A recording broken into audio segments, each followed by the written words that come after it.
Bonjour, aujourd'hui j'ai choisi de vous lire un conte traditionnel russe qui s'appelle le Gros Navet. Alors le Gros Navet c'est un conte traditionnel, ça veut dire qu'il n'y a pas d'auteur connu, mais que c'est une histoire qu'on se raconte de génération en génération dans ce grand pays qui s'appelle la Russie. Le Gros Navet. Le Gros Navet.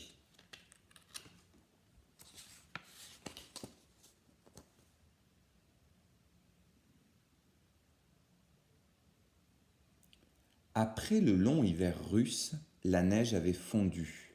Le printemps était revenu. Il était temps de semer les légumes dans le potager.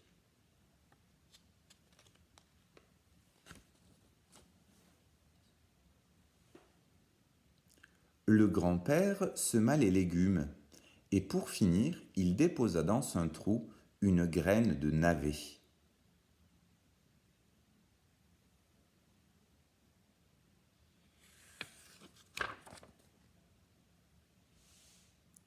Le grand-père prit bien soin de ses plantations. Le navet surtout lui donnait de la satisfaction. Il poussait plus vite que tous les autres légumes.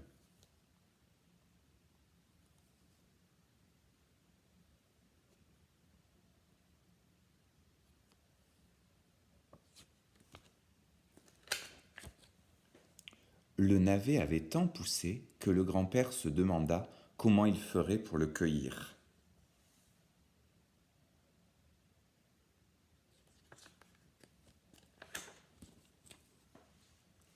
Le grand-père se retroussa les manches, cracha dans ses mains, empoigna les feuilles du navet et s'arc-bouta. Mais le navet ne bougea pas d'un centimètre.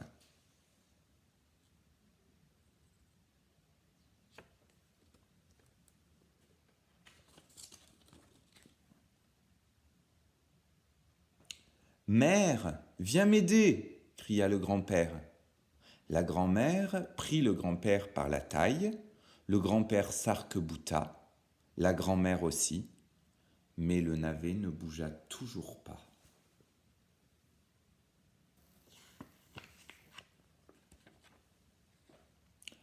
Allons, on recommence, plus fort, lança le grand-père.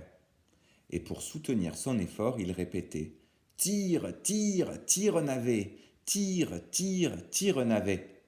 Et la grand-mère reprenait tire, tire navet, tire, tire, tire navet.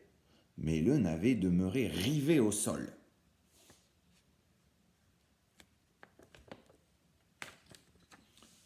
Va appeler notre petite fille, proposa le grand-père.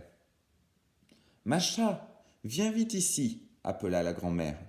Macha accourut, se cramponna à sa grand-mère.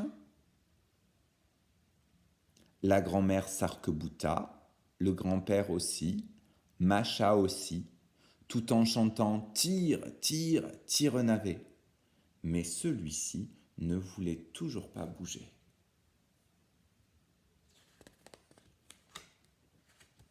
Macha siffla alors son chien, Bobby. Bobby déboula de la maison, se précipita dans le potager et s'accrocha à Macha. Le grand-père s'arc-bouta, la grand-mère aussi, Macha aussi, Bobby aussi. Les tire, tire, tire navets recommencèrent, accompagnés des jappements furieux du chien, mais le navet faisait le sourd.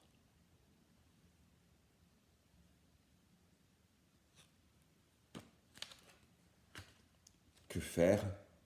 Le grand-père était désespéré. Alors, Macha alla chercher le chat. Celui-ci arriva en s'étirant et s'accrocha à Bobby.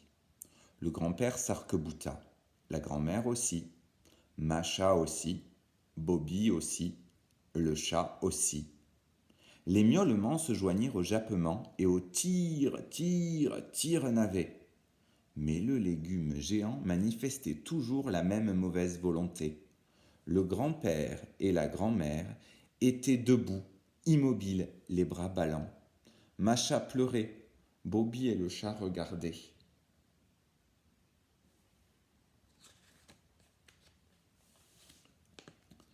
C'est alors que la souris sortit de la maison.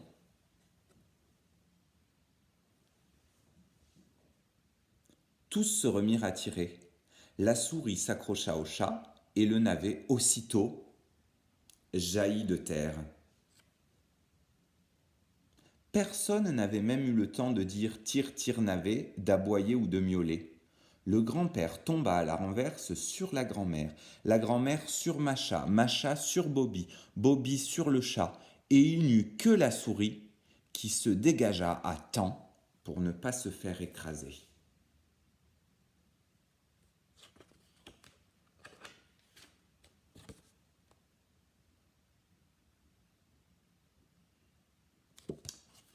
Voilà, c'est terminé, c'était le conte russe, le gros navet.